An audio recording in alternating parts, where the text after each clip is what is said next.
Commence primary ignition.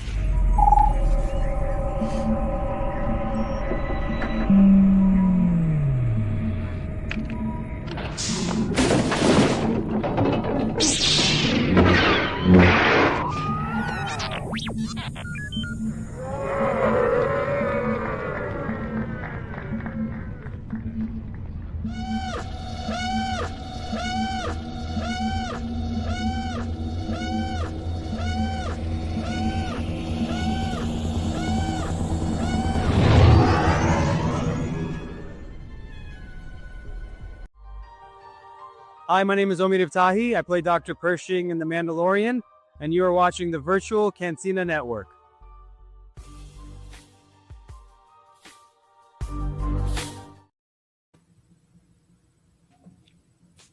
Welcome, citizens of the Republic, to another edition of the Clone Wars Revisited, brought to you by the Virtual Cantina Network. Tonight, we're going to be doing Season 3, Episode 19, The Counterattack, as Mark gets all nestled in and settled down. It's one of those nights. For right now, of the buttons. Yeah. The Mark and Skip show. Yes, it's time for some buttons. I want some buttons. I want to push some buttons. We can make that happen. Yes. Just wait. We'll keep giving you more responsibility. Well, I'm just coming off of a staff meeting, and not to give anything away, but we're making all of our plans for Texas and everything else. It's looking really good, you guys. I'm so excited. I'm excited about that one. Since I will not be on family vacation, as I realize that my daughter's impending vows will be on September 19th, the same So you're going to your daughter's wedding instead of hanging out with us? Well, I tried to see if she'd let me out of it, but I got to walk her down the aisle, so I've got responsibilities. I mean, how rude is she picking that weekend? I mean, obviously, Yeah, after she went through all the trouble of trying to find a venue and then finding a date that worked good for her. And then she goes, it's September 19th. And I was like, when is family vacation? I hadn't been paying attention. I honestly, you could tell me, I don't know when it is. I'm behind on all of that kind of stuff because I'm laser focused on a few different things right now. May the 4th, Mandalorian and Grogu, Texas. And San Diego is in between that too. And I will be at San Diego Comic-Con, which I'm very excited about, along with a lot of other VCNers. We're going to have quite the VCN turnout for San Diego Comic-Con this year, and there are some after-party events and stuff that we are planning to go to that I don't think we can talk about quite yet, but it's going to be kind of raucous. So hopefully anyone who happens to find themselves at San Diego Comic-Con, which is usually not an accident, that's usually something you have to plan for far in advance, but come join us. We have a nice meetup. And then there's more people than usual going. We are a rather large group. I mean, we should have a presence everywhere. Mm-hmm. Yeah, for sure. And we definitely will for this show. San Diego is such an interesting one because it's obviously not Star Wars specific. But it is like a nerd mecca. So I always tell people, like, if you can do it once at least, like it's definitely a place to be. Oh, people are joining us in the comments. Hi, everyone. Hey, Sherry. Nice to see you. And Sarah. Good to see you as well. JB. Thanks for joining us. And there's Skip. There's Skip. And Mike. Hello there. Hi, everyone. Happy Monday. It is the start of March, and actually our start of March Mallness, which is a real thing that we are doing here on the network. It actually started on Thursday with the Thursday night watch along of episode 1, The Phantom Menace. I wasn't able to watch, but that movie is something. Maul is in it. We can say that. That's one of the good parts. What do you think about The Phantom Menace, Skip? Oh, I actually enjoyed The Phantom Menace. I enjoyed it more after I had seen, the whole series, because then it was part of it. I liked it. Was such a great introduction to that technology, to Anakin as a child, getting to see Obi-Wan. I mean, don't get me wrong, I think the cinematography, God, where is Spencer? I think the cinematography is better in like The Last Jedi. Yeah, than it was same. in. He likes The Last Jedi. Oh, he It's Dave loves who the. doesn't like it. Dave doesn't Neither like do Last I. Jedi. No, I am the one Eh. that Oh, absolutely. you don't like it. I forget So I sometimes. have gone to task with him over this. Yeah. Okay. The aberration of Mark Hamill's character Luke Skywalker in The Last Jedi is that's not the way the Force works. I think we need a family feud. People who like The Last Jedi, people who don't like The Last Jedi, and we each give our points, but we never decide. Like, so let's have a family feud and more of like a structured debate. No points I think, awarded. yeah, exactly. Just No one gets points. We all just get to punch each other. yes. I think that's the answer. Although it's like me and Spencer against you and Dave. I feel like it's an unfair fight. I don't think Spencer and I are going to get very far. No, but okay. So Phantom Menace, though, you're not one of your favorites. No. Actually, I like Phantom Menace. I liked it when it came out. I was kind of course, you're talking to a 77 fan. So, I watched Star Wars a bazillion times in 1977, then, 80, then 83. And then from 83 until they remade 4, 5, and 6 in the special party edition. The special editions, yeah. Yeah. Until they made then, we didn't see anything new on the screen, and even the special editions weren't really new. They were just, got a necklace and some earrings put on it. But then, now here it is, time for the Phantom Menace, and it was like, okay, and all I had was novels to read up until that point, and now I had reading. Yeah, and the amount of books that I consumed during that time, was amazing. And I did a binge type thing where I had about 6 months where I was sitting around an office doing nothing, and it was in a mall. So I could literally go over to the bookstore and buy the next one, and then go buy the next one, and then go buy the next one and read through them. But having new movie content was nice. It'd been a long time. Unlike the people that grew up with 1, 2, and 3, as their movies, this it was something else. So I like it even more so, I think, now than I did back then.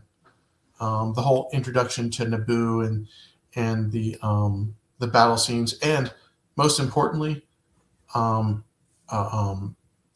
high-powered lightsaber scenes, unlike the ones we saw in A New Hope, which were just kind of like sword scenes. The lightsaber fight at the end of episode 1 is one of the best. Darth Maul versus Obi-Wan Kenobi versus Qui-Gon Jinn. It's a banger for sure.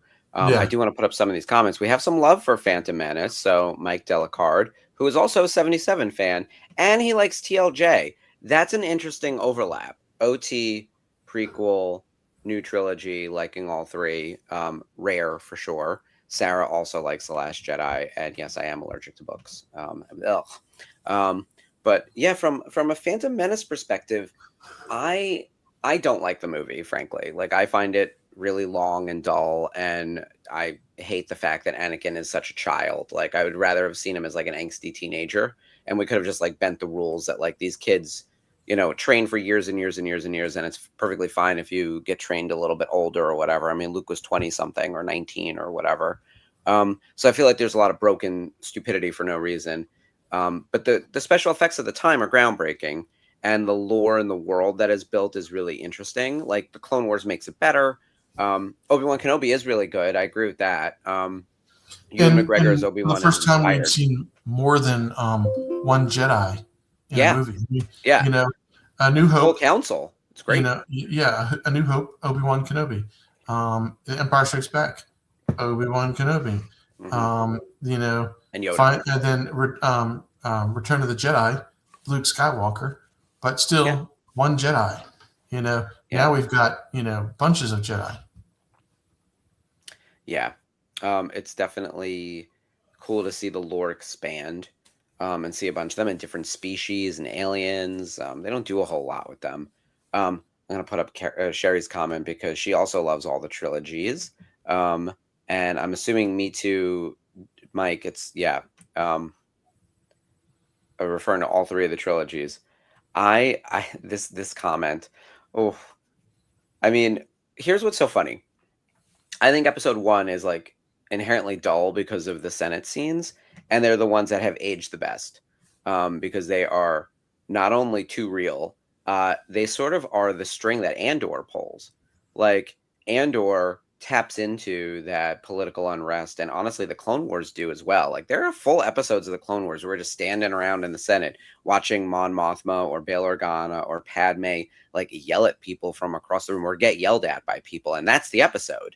And that's kind of amazing, because at the time I was like, this is not for me. I was 18 or whatever it was, and I was like, what are we doing in this boring Senate situation? Someone pew pew real quick, and then the pew pewing looks really shitty in retrospect, but the Senate stuff holds up.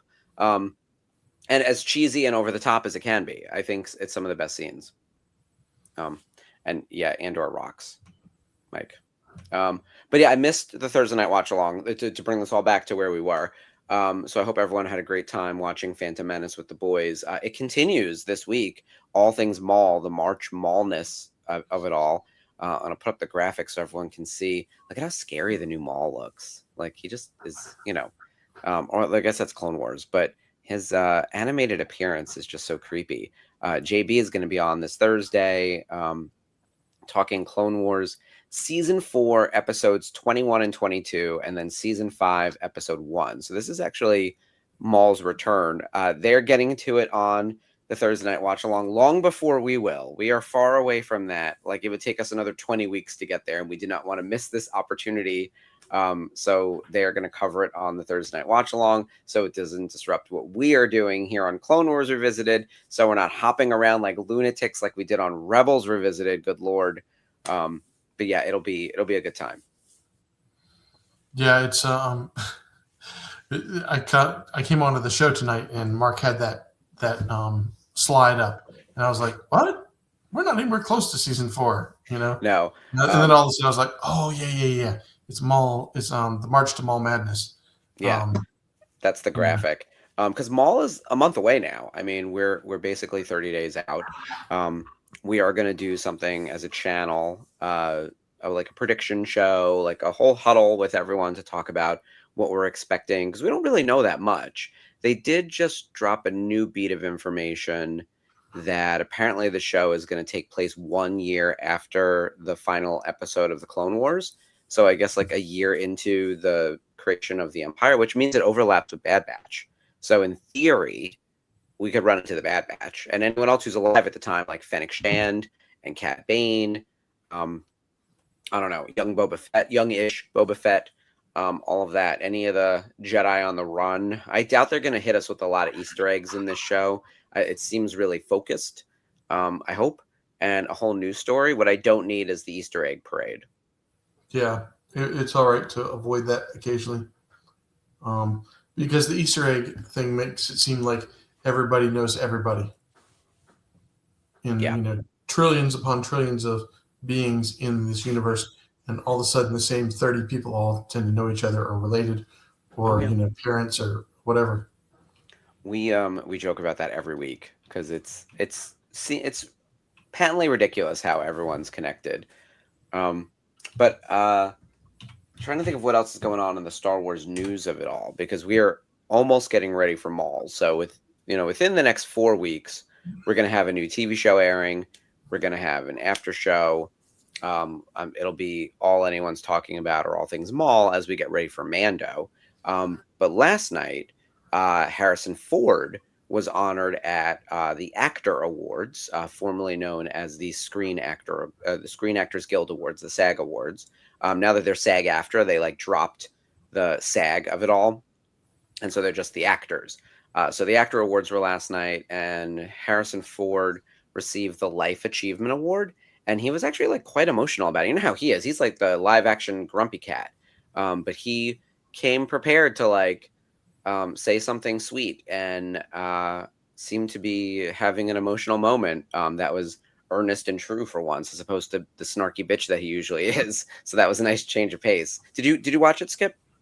I didn't watch it, but I saw his speech. I saw him talking about Lucas and how he went carpentry back to acting, and then finally, got a part in this. How did he put it? Immensely famous movie or something. I forget how he had a really cool way of saying it. And he was talking about Star Wars, and then he thanked George Lucas, and then he thanked Steven Spielberg because Indiana Jones came right after that, and then it was all done. It was rather interesting. I still can't remember what I was. He'd gotten one of those Lifetime Achievement Awards, and I think he still had brown hair back then. People forget he was in so many movies in the 80s and 90s. When they were showing his little clip package, I was like, oh, I love him in Working Girl. He's amazing in that movie, and he doesn't do a lot of rom-coms. He's amazing in The Fugitive. What was the movie that he did with oh shit, what is his name? I'm picturing his face. The guy that's been in Ocean's 11 and all that thing. Not George, but the blonde head guy in Ocean's 11, the number 2 actor. Matt Damon. No. Oh shit. The one that was married to Jolie. You talking about Billy Bob Thornton? No. Her second husband. Oh my God, Brad Pitt. Brad Pitt. Brad Pitt. I couldn't think of who Brad Pitt was. First of all, he does not have blonde hair. Second of all, the fact that he's one of the most famous men in the universe and you couldn't blank on his name made me not even think that he was in contention for that. Yes, he did the world's most famous blonde, Brad Pitt. Yeah. Well, no, he does do blonde hair a lot. No, he did the movie where he was Irish. He was a member of the IRA. I don't know. And he came and stayed in Harrison Ford's home. Harrison Ford was a cop. I don't know. Devil's something or other. He's got a lot of. I'm looking at Harrison Ford's IMDb right now. He has a whole bunch of stuff up before 1976, but he did like an episode of Kung Fu. I didn't even realize any. He did a lot of westerns too, I think. Yeah, he's in. He's in a lot. He's a lot of. I don't want to call it garbage because I haven't seen it. And then 1977, Star Wars, and then it takes off from there. So Star Wars Holiday Special, Apocalypse Now, The Devil's Own. Thank you, Mike Delicard. The Devil's Own. Yes, The Devil's Own. Okay. Raiders of the Lost Ark was 81. I forgot that it was Star Wars, then Empire, then Raiders. Blade Runner's 82. What a run. Oh my God. So Blade Runner was awesome. Blade Runner is like the template for dystopian future sci-fi, right? I think we can all agree that everyone is stolen from Blade Runner. And then Temple of Doom is 84. So it goes 77 Star Wars, 80 Empire Strikes Back, 81 Raiders, 82 Blade Runner, 83 Return of the Jedi, 84 Indiana Jones, 85 Witness. Jesus Christ, this is unreal. 88 Working Girl, 89 Indiana Jones and the Last Crusade. This is crazy. Patriot Games was 92. Fugitive was 93. Clear and Present Danger was 94. Wow, this is nuts. Devil's Own was 97. But then also in 97, this is why I forgot about this, Air Force One. That would have been the movie from 97 that people would have been talking about. 6 Days and 7 Nights was 98.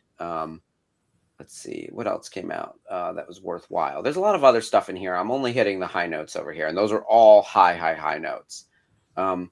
He's in 42. I didn't realize that. Oh God, he's in Ender's Game. He played the owner of the team. The team, yes. I didn't realize that. Yeah, he played a major part in that movie. I haven't seen it in so long. I fully forgot. He's in Ender's Game. I forgot how that's a problematic book and everything. One of those ones that will be a little less memorable. Ender's Game. And then we get into Force Awakens in 2015, Blade Runner 2049 in 2017. He's having a third act for the ages. He's in Last Jedi. He's not in Last Jedi. He's in Rise of Skywalker in 2019, Dial of Destiny in 2023, Captain America Brave New World in 2025, 1923, which is, the Yellowstone spinoff. That's good. He's good in that. And now he's in Shrinking, which, Michael Urie's in Shrinking. And that I haven't seen the show, but I hear it's amazing. So. Yeah, I love the way that you say and he's in it with, and Michael Shirley's Michael in it, Urie. Yeah. like that's his show, and Harrison Ford just happens to be in it. Yeah, I know. It's fun. I first heard about it. I heard Michael Urie got cast, and then I heard everything else about the show. I was like, Harrison Ford's in this? One, why is he doing television? But it's weird prestige television. He's only doing stuff that he He's having wants to do. fun. Yeah. He's having Well, fun at this stage. my favorite part of the whole thing was Woody Harrelson's introduction for him and saying all these lovely things. But Woody is like a stoner and a comedian, and he cracks himself up before he cracks other people up. And I find that endearing because he wrote a lot of funny stuff that only he thought was funny. And then when he realized that other people didn't think it was funny, I then thought it was funny. Like that whole sequence of laughter just was cracking me up. But there was a thing in there where he's talking very seriously about all of the things that Harrison Ford is known for outside of his work, like his environmentalism. Like, and he's part of like the board of the Screen Actors Guild and this and that. And he's done like, what was it? It was rescue missions, flying into rescue missions. And I was like, fucking reverse that, because that man has been rescued from nearly crashing his plane a couple times. So maybe we could just, yeah, he has done a lot of rescue missions. I know he has, but we're now past that point where all I heard was he needs to be rescued. So I've been laughing at that to myself for the last like 15 hours. So, Harrison Ford flying out for a rescue mission is not who you need coming for you. At least not now. All right. Did anyone else watch the Harrison Ford thing last night at the Screen Actors Guild? If not, I mean, the big winner at the Screen Actors Guild was Sinners. Michael B. Jordan won for Best Actor, and Best Ensemble went to Sinners as well. In theory, Michael B. Jordan is kind of an upset because people are expecting Timothée Chalamet, and I still think the Vegas odds have Timothée Chalamet over Michael B. Jordan for the Academy Award. I would prefer it go to Michael B. Jordan because he's been overlooked a few times already, and I find Timothée Chalamet annoying. Also, Sinners is amazing. Sinners is just an incredible movie and such a twist. Sinners. Let's go, Sarah. That whole cast is unbelievable. And I was very happy for them to win. Outside of that, I didn't really care enough about the awards. Like Amy Madigan won for Weapons and did the little run with her arms out, and I thought that was awesome. Noah Wyle won for The Pit, which he swept the category through all the major award shows for lead male in a TV drama, which has never happened before. He won the Emmy and the Critics' Choice and whatever the hell else. There's like 5 of them. He won all of them. So he's now a sweep for The Pit, which is incredible, and I have not seen yet. He was good in ER. He's amazing in The Pit.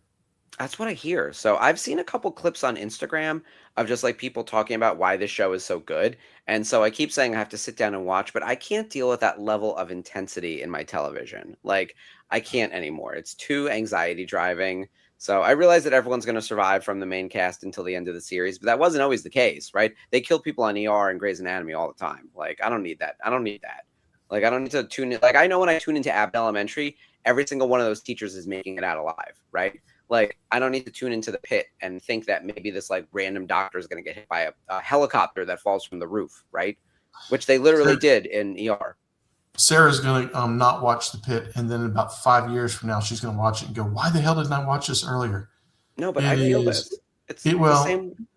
Yeah, but it's completely different because how did somebody explain it? Like, it was somebody was talking about it was Eric Dane talking about before he died, long before he died, talking about the fact that he didn't have to learn any medical stuff for that because he was in there more for his relationships. He goes, "If I'm your doctor, it was a bad situation." He goes, it was all about the relationships.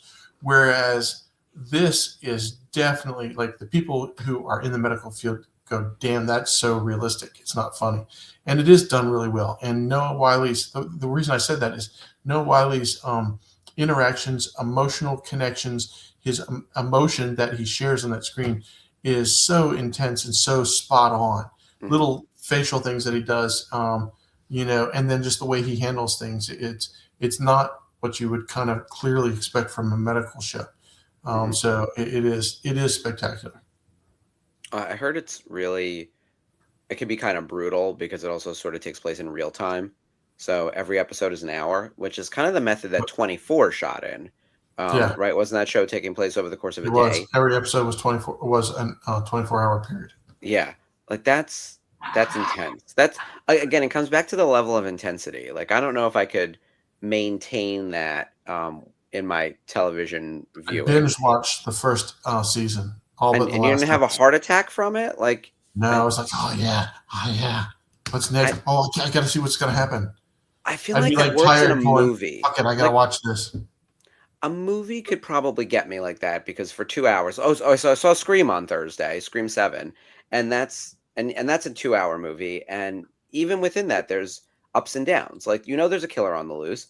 There are multiple murders, multiple people die, and there's like set pieces for each murder. But then there's downtime and there's character building and whatnot. So that 2 hours, even that wasn't a full just like assault, of just intensity. Where it looks like The Pit is like, what is it, 8 episodes, 10 episodes, whatever it is. I don't know if I could keep that energy that whole time. That seems like a lot, but it is on my list. It is on my watch list.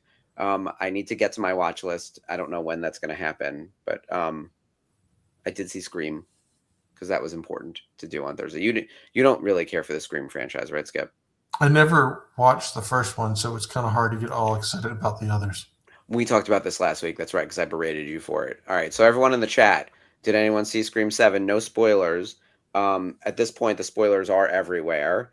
It's obviously a murder mystery. There's sometimes a killer or multiple killers going after a group of people, usually Sidney Prescott and her surrounding friends. The killers are usually people you know. That's the extent of it. I went into Scream 7 with a very open mind about how they were going to be adjusting their plans given that the prior set of actresses were leaving and Sydney was coming back, and you can feel the rewrites.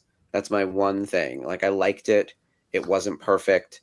It needed some work. I liked the first 2/3 of the movie, not the final third, and I thought the killer reveal was not good. But they did a lot of other really unexpected things that I enjoyed. Who's the killer? Well, I can't tell you. It'll ruin everything. Also, like, it didn't follow the regular format of a Scream movie in a lot of ways, which was great. So I liked that. But it honestly, like, it's one of the worst entries, unfortunately. But I think it actually sets up some interesting stuff for look, there'll be a Scream 8, and I will go see it. And even the worst Scream movie is still a great movie. Like, Scream 3 is kind of a terrible movie, and I watch it every year. Like, it's an annual rewatch for me. And it's a movie that is, like, I think objectively bad.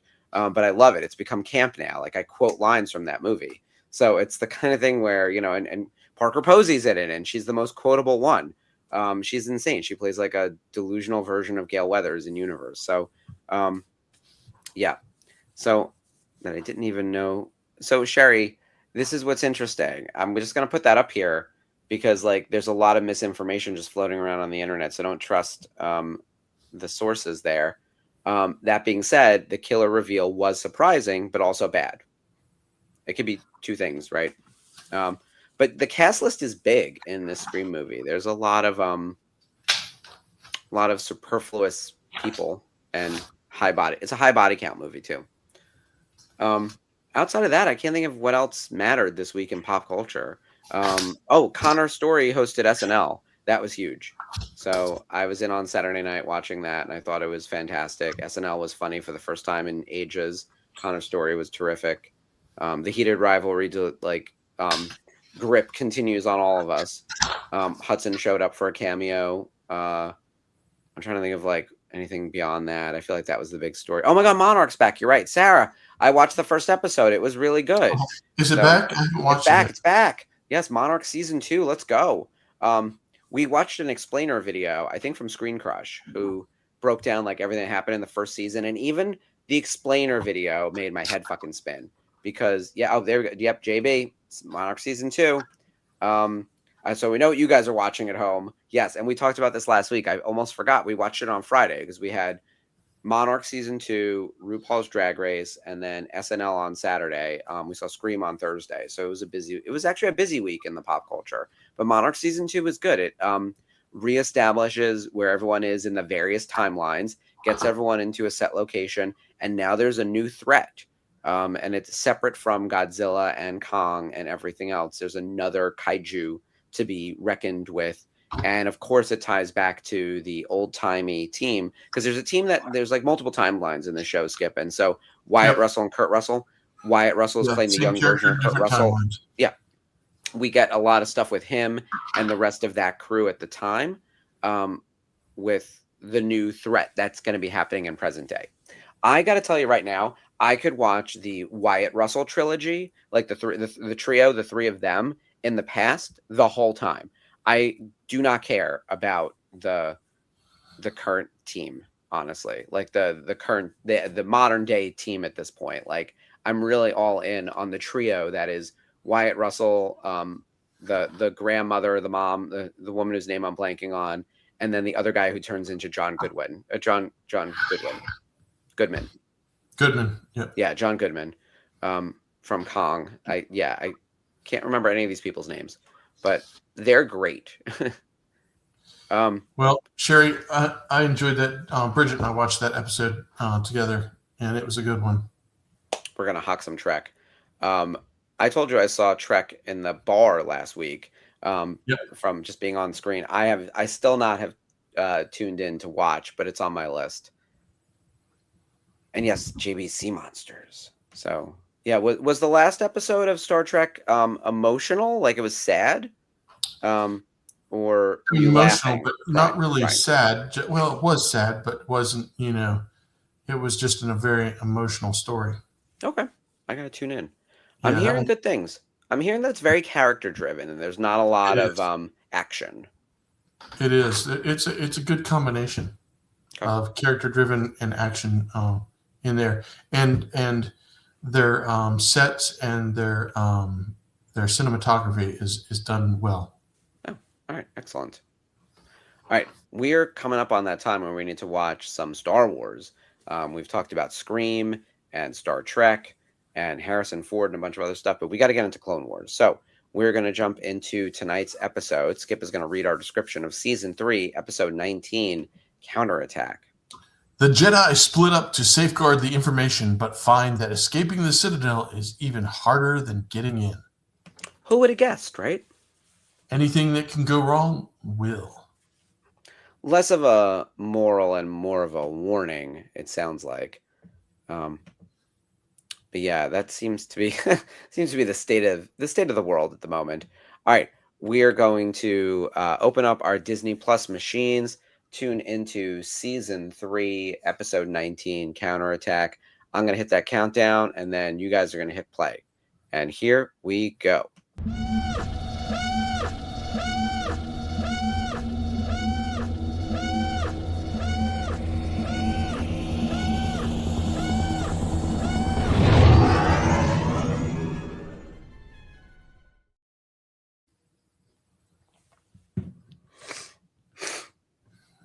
Adjust my sound so I can hear myself talking to you and listen to what's going on at the same time.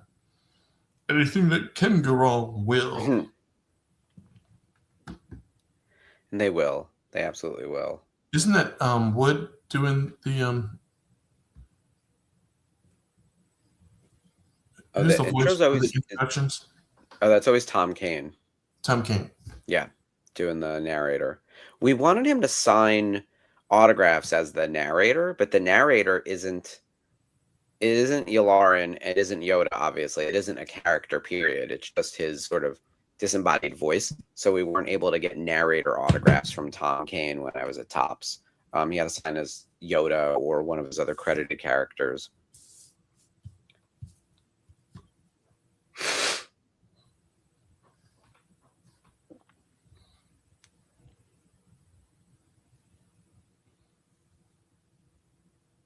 I think this is a good little arc, the Citadel section. We get some really great character building with Anakin and Tarkin. Obviously, we see Stephen Stanton pop in as Tarkin, which is awesome. He's just fantastic in the role. He's such a good voice mimic, but also makes it his own by being like the younger version of Tarkin. I had forgotten that because they've reprogrammed these battle droids, hadn't they? Yeah. This is after they did the carbonite freezing, which that sounds like a vacation. Can I get carbonite frozen and woken up at a later point? I don't know, a year from now, 10 years from now, 40 years from now, we'll see. I'm sort of in the camp of like whatever happened to Fry in Futurama when he falls into the thing and wakes up 1,000 years later. That sounds delightful, doesn't it?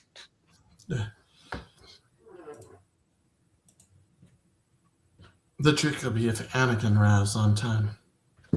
Mm. The two of them sending it back and forth. He's going to be on schedule. He's the one that's not going to be on schedule.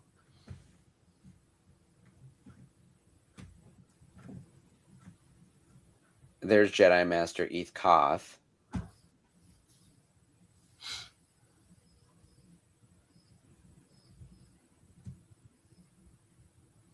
Nope. I was going to have one gruesome death. Would you imagine getting cut in half by a door? Well, there you go. I love the way the lightsaber creates the sort of ring of fire. And they totally cut that clone trooper right in half. Right in half that door. That was terrible.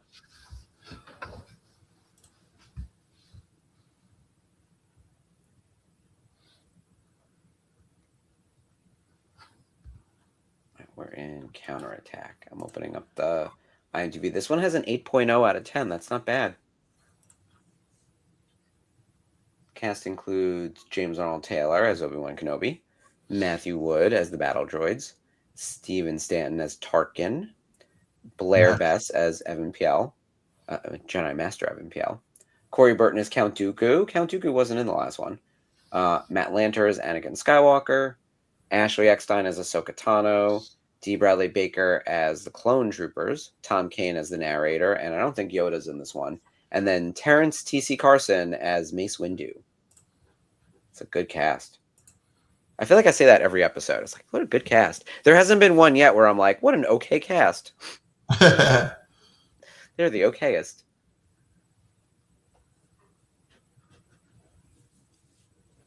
Tarkin working with Ahsoka and the clones. Rex.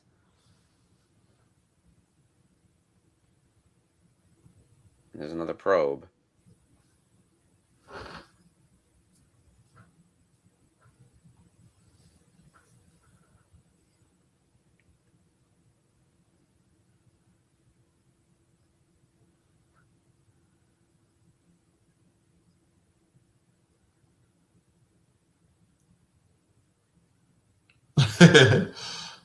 Ahsoka's just like, what? Look, Tarkin is sus from the beginning, right? Like, well, Tarkin is Tarkin from the Clone Wars days to the Empire days. Yeah, he hasn't changed. He's sort of diabolical the whole way, which, look, in order to rise in the ranks of any government, I feel like you need to be a little bit ruthless, or the military, right? Like, you need to be a little bit ruthless. He seems to particularly lack empathy. Like, he's always looking for a victory, regardless of who it hurts along the way. So he's heartless for sure, and cold, and I don't quite understand got that way, but it doesn't matter. Like he's a really effective accomplishing villain. his goal, whatever the goal is, he wants to accomplish it. Yeah, very goal oriented. Oh, there's Jedi Master Plo Koon, also voiced by the awesome James Arnold Taylor. I like Plo Koon a lot. I always wanted more content with him.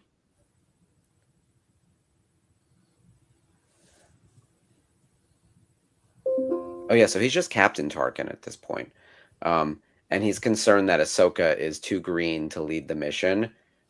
He's pretty junior himself, but she is literally a child, so I understand his concern.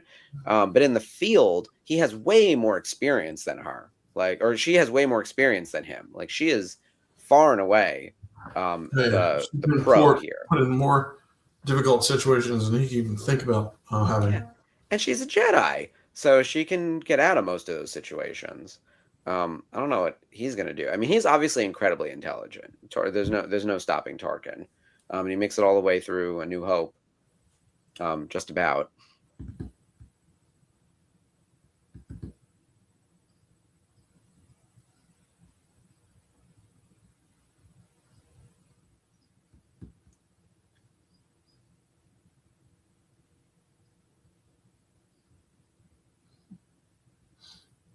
Like that R2 has to pose as a prisoner. Yeah. Poor R2.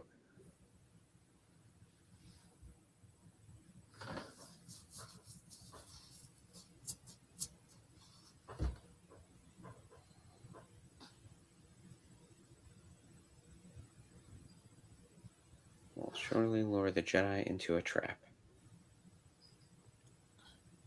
Mm-hmm.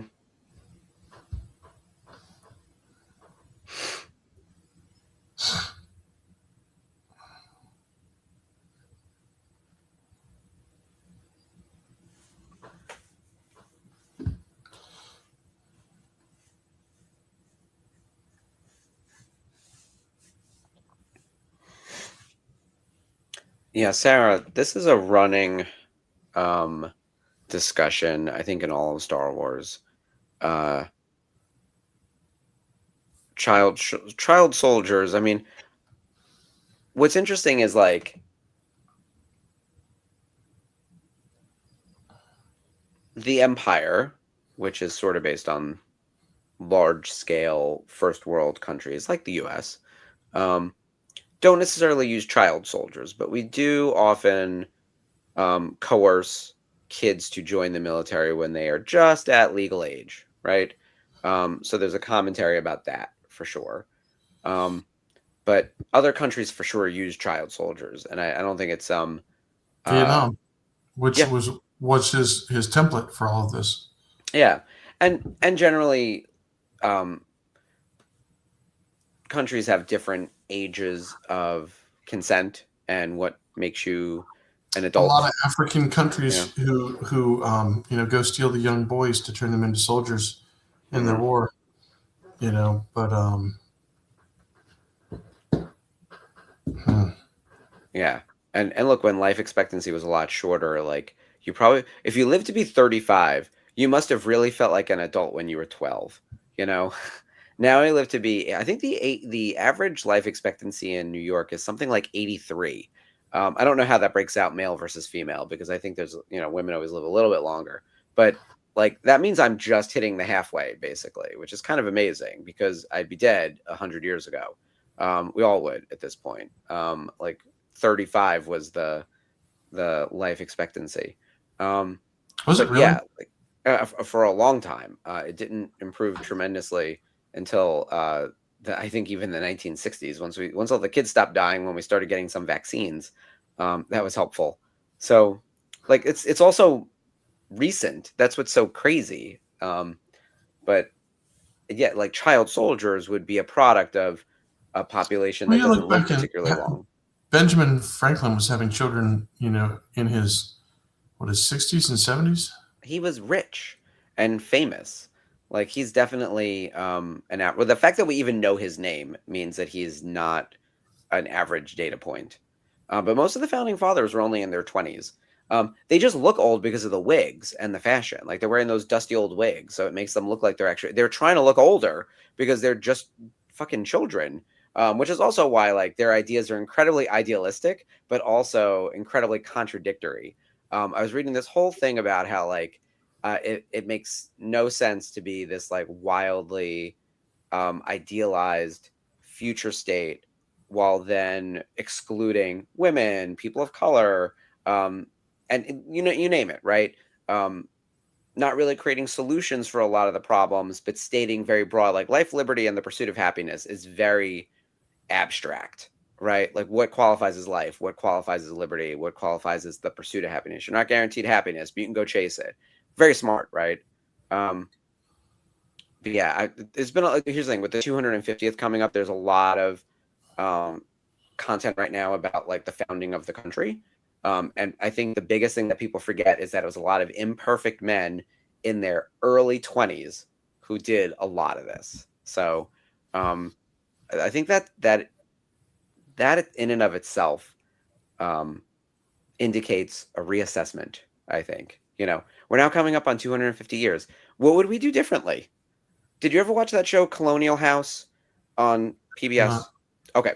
Colonial House is amazing. It was this reality show, not a competition, but a reality show where a group of like a dozen people went to go live in a house in a town in the outskirts, and I want to say Massachusetts, that was meant to be like colonial living. So the only technology, aside from like the camera crew that's fucking watching you, is like of the time. So you had to do chores and have tasks and roles and everything the way you would in like the 1700s. And the only way that I even know about this show is that Oprah went to visit. Like, she loved Colonial House. She thought it was the coolest thing. But the point was that these people got there and they're like, okay, you like tend to the land and you only have like candles, not electricity, and you have this and churches on Sunday and this and that. But the point, like the big discussion in your head was like, do you do things the way that they did them back then, or could you take your modern lens and like change things up? Because like the women did all of the cooking while the men did all of the hunting. And I think one of the guys on the show was like, I'm a chef, like maybe I should cook. Like, it's like that kind of thing. Like, do you take the modern knowledge you have and apply it to the time to improve the life, or do you try to like figure out like living by the way they did things back then? Case in point, church was like all day Sunday. Like, I'm literally an atheist. I'm not going to sit in church for 6 hours. Or do you cancel church because we're behind on all of our chores because we haven't planted the seeds because it's impossible to do because we don't have these skills? So do you work on Sunday or do you, instead of going to church? These are interesting questions, right?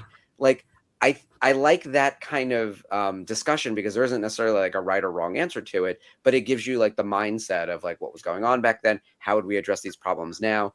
All the problems we have, like various viewpoints that are coming through. It was a really, really good show. Highly recommend. And it's probably from 15 years ago at this point, maybe 20 even. Did anyone in the chat ever watch Colonial House? I have not. And if you did, let me know what you think of it. I think it's a really interesting experiment because it wasn't exploitive either. It wasn't like The Real World or Road Rules. This was on PBS. Like, you could kill people back then. Yeah, I mean, you couldn't, and you could, but like you'd still be charged with murder.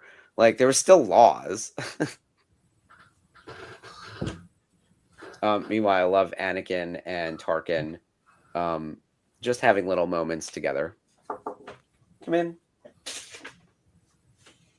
Oh, look at this. PBS home video. Jason's obviously listening. Colonial House. This was unplanned. We have it on a DVD. Multi-disc. Look at that. I can mail this out to someone like I'm the old Netflix. The old Netflix. Yeah. Let me see. What is this?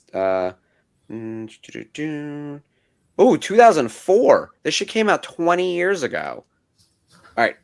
Colonial House. Think colonial life was all about pious pilgrims, powdered wigs, and freedom for all? ? Think again! !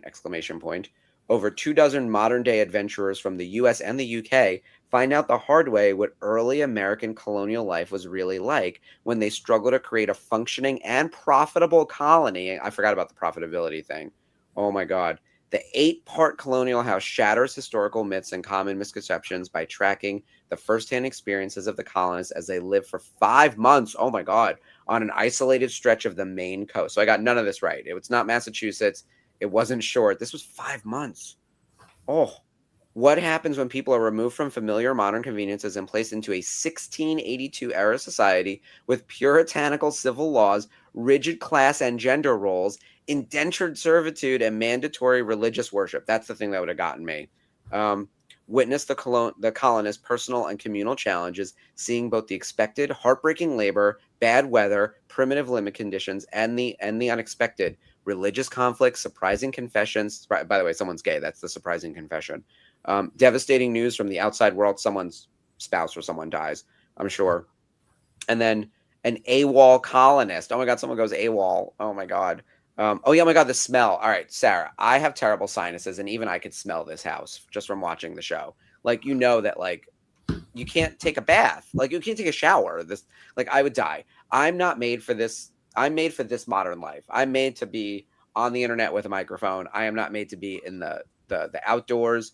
I joke all the time. We were watching Heated Rivalry again, and they're sitting outside watching the fire, and I was like, I need to be inside, on the comfy couch, on the indoors, because yeah, this is gross. But meanwhile, it's a great show. I highly recommend.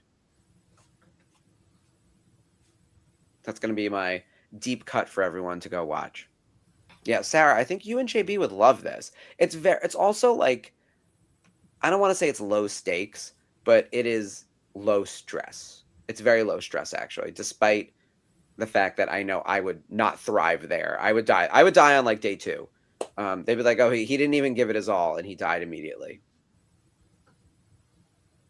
I love this. Busted. Mm-hmm. They were pretty easily captured.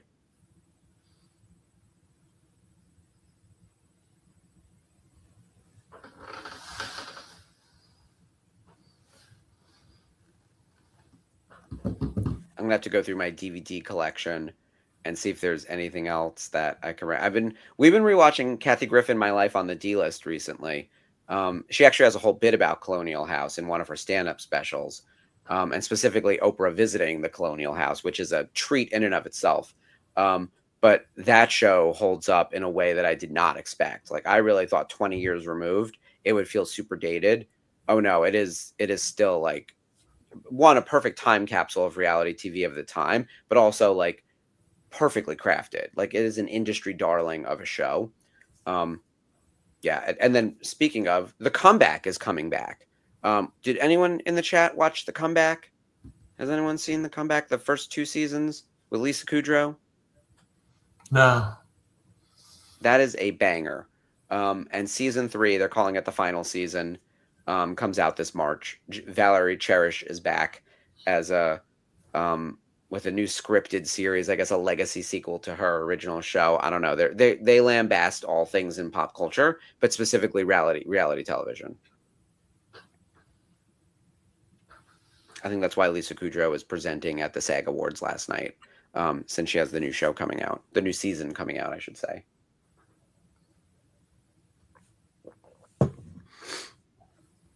Oh, I got to show everyone what I found. Okay.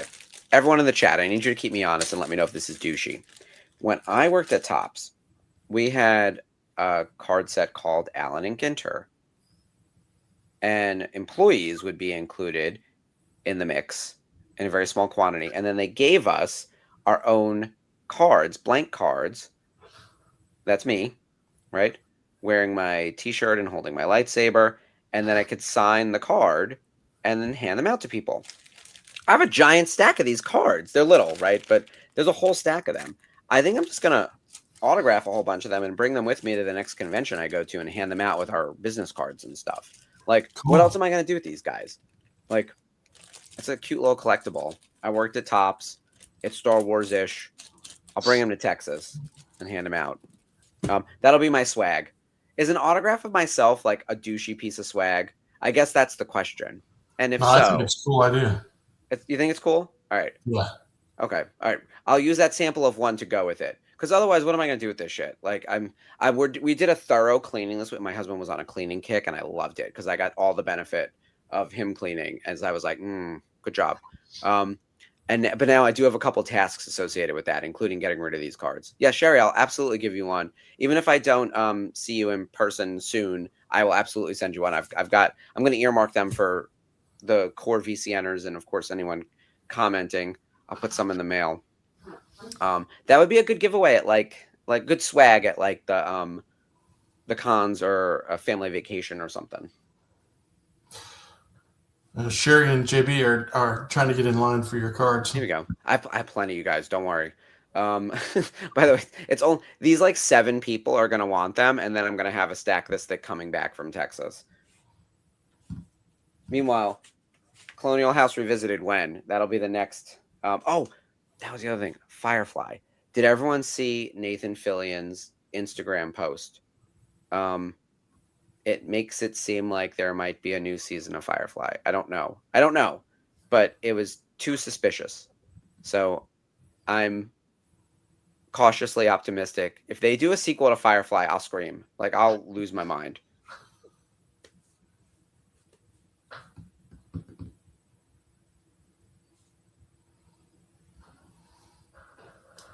Yeah, Sarah. What do you think? Do you think it's possible? Mike, you might be right. Yeah, Sarah, I'm going to give away 5 cards total.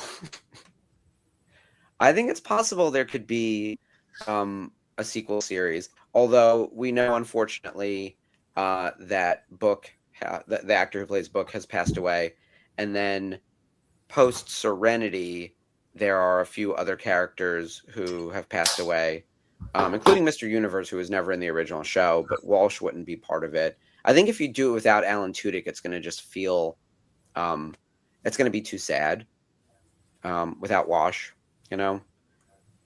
But Inara is having quite the moment. She's going to be our new sorceress, Morena Baccarin. So we'll see her in the Masters of the Universe movie. So they're all gigging, at least. They're all working. They're all working actors at every turn, which is great. So I feel like it could happen, but who knows? Who knows? All right. Well, that was our episode tonight. I thought it was good. I enjoyed this one. Yeah. This is a definitely good one. I love the snarkiness between Tarkin and the Jedi, and plenty of action and you know, sneaky deviousness on all sides. Yeah, and we'll see the conclusion next week, which once again, I'm going to miss the conclusion of a 3-episode arc. I am traveling this weekend. I'm going out to Atlanta to see my in-laws. It's my mother-in-law's birthday. My sister-in-law is hosting all of us down in Atlanta. So we'll get the whole family together, which will be really fun. We're actually going to go to the World of Coca-Cola, and we're going to do the Olympic Village, which I've actually never been to. The last time I was in Atlanta with my family was in the early 90s, at least downtown Atlanta. So I have not been able to see the Olympic Village, which would be cool to see. I don't know what else we're going to do. We're going to do some like touristy stuff. And then it's all family time, including potentially a chocolate tour, which we did a few years ago, where we literally drove like an hour away from where they live to go to a town that was like, you go from like store to store and place to place for chocolate. And I was like, you got I would get on a plane for that. So actually, Mike, I've been to the Atlanta Aquarium. I can highly recommend the Atlanta Aquarium. It's really, really nice. We had a great time when we were there a few years ago. I'm trying to think if we've done anything else beside that. I haven't been to World of Coke since I was a kid either. But yeah, I'm excited about this chocolate tour and getting away for a few days and seeing the family. So that'll be nice. So I won't be on next Monday, but Skip and Ashley will be here, possibly with a third co-host. We'll see if someone's going to pop in as a +1, an extra special guest. But let me get to what's happening this week. Where's my schedule grid? All right, here we go. So we have Daughters of the Galaxy on Wednesday. Sarah and Ashley are going to be covering all things Darth Maul now that we are in the March Maulness. So that'll be really fun. They're going to go through their favorite moments with one of our favorite villains from across the series. And then on Thursday, the March Maulness continues. They are covering some Clone Wars episodes. So season 4 and season 5 is really when Maul comes back into the fray. JB is going to be guest hosting that night, so you'll see him on with Dave and Jeff. And then Friday, we have a new episode of Life at Lightspeed. And then on Sunday, the Unifying Force is doing their Oscars preview, which should get really more interesting now that the Screen Actors Guild have really leaned in so heavily on Sinners. I think that's going to shift things between the BAFTAs and Producers Guild and SAG. There isn't a lot of guaranteed wins. Like One Battle After Another and Sinners are fighting it out for Best Picture. It's going to go to one of them. And I think that Paul Thomas Anderson is going to get his director's Oscar. Long overdue. And that's sort of almost like congratulations on your body of work. Ryan Coogler is coming, by the way. Like Ryan Coogler will win an Oscar at some point, and you could say he's deserving now. And look, Sinners is an incredible film. If it was any other year and it wasn't Paul Thomas Anderson, it would be Ryan Coogler's year. I do think Michael B. Jordan is going to beat out Timothée Chalamet, and I think that's for the best, truly. Ryan Coogler will win for screenplay because it's original screenplay. And I think Paul Thomas Anderson will actually win for adapted screenplay. But if they don't give it to him, there's a few other choices in the adapted list that have a chance of winning. So I think the Oscars are going to get spread across a variety of movies this year. But I do think the big winner at the end of the night will be One Battle After Another. And then the sort of the way that Screen Actors Guild, Sinners was the big winner. I think One Battle becomes the big winner at Oscars. That's my prediction. I don't know. Are you going to be tuning in live, Skip? We still have another week. I think I will watch it. I think I'll definitely watch it. I wish I'd watched Screen Actors Guild, or the Actors, as they like to call it now. Yeah, the Actor Awards. Yeah. Well, it was on Netflix last night. They're doing more live events than ever on Netflix. That's one of their core business model shifts. And especially now that they're not buying Warner Brothers, they have more money to spend on other things. Good luck to Paramount and Warner Brothers on that merger. That's going to be something. But yeah, Netflix is getting into the live. I mean, they've already done a bunch of live sports events and things like that. But I think more events like this are coming down the line. And yeah, I thought they did a good job. Award shows are like generally dull and not all that exciting and very formulaic. And this one was good. It wasn't anything groundbreaking, but Netflix did a good job with it. It would be really easy to mess up. Award shows, I think, have a low ceiling and a really high floor. Like, it's really easy to fuck up, but impossible to do incredibly well. Like, I think it's almost like a lose-lose situation. It's like throwing out the first pitch at a game. You're only going to be remembered if you do something terrible, right? Like, otherwise it's just, and you did that, whatever. I think that's what an award show is. So you remember when Moonlight was when La La Land was incorrectly announced as the winner when it was Moonlight. You remember that. Otherwise, like any other year, unless you're getting slapped by Will Smith, there isn't like a reason for you to remember what happened, honestly. So if it's like a normal night. But I thought Netflix did a fine job. I'm curious to see what happens at the Oscars, because I don't think it's going to be a particularly interesting show, given the nominees this year. Who's hosting it? Who is hosting? I don't even remember. Let me check.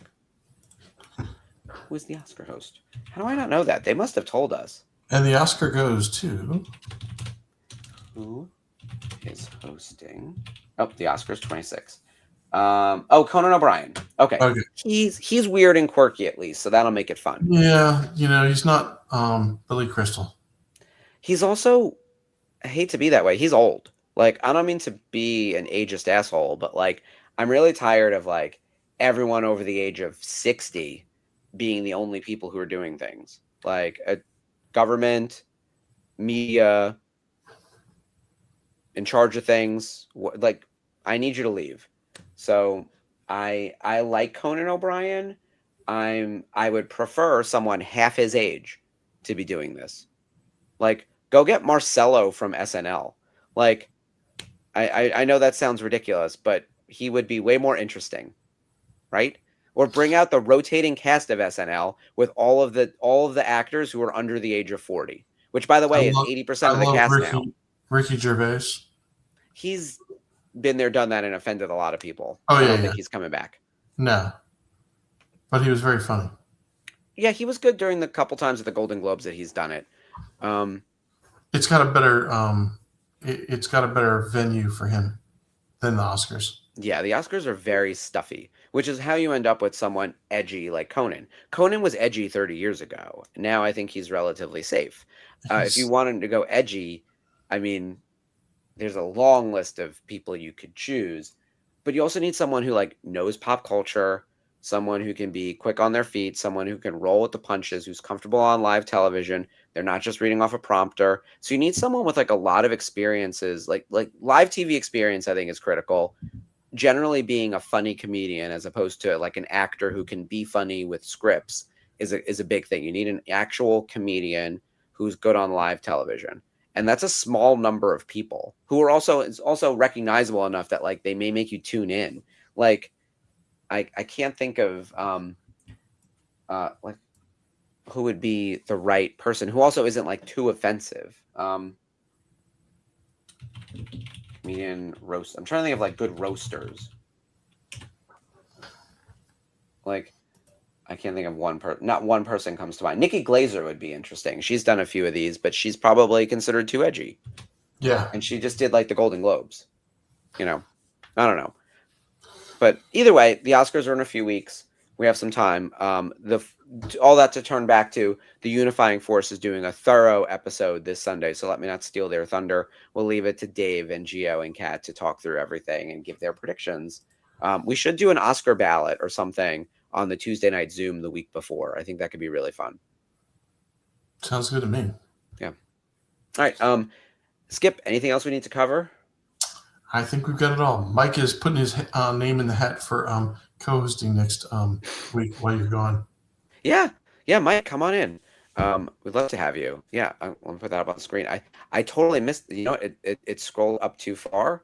I totally missed your comment, Mike. We will absolutely bring you in. So I'll message you behind the scenes. We'll have a fun show. Mike, Skip, and Ashley. All right, guys. Thank you so much for joining. Have a fantastic week ahead. Be sure to tune into everything happening this week. Daughters of the Galaxy, the Thursday Night Watch Along, Life at Lightspeed, and the Unifying Force. And be on the lookout for all of our programming for March Mallness. Haha, it's going to be so fun before we get into the Mando-ness of it all. Thank you for joining. It should have been the March to Mallness, or the March to Mall Madness. That's what it is. The March to Mall Madness. Yeah, something like that. Thank you again, guys, for joining us. We'll see you next week. And as always, may the Force be with you. Long live the Republic.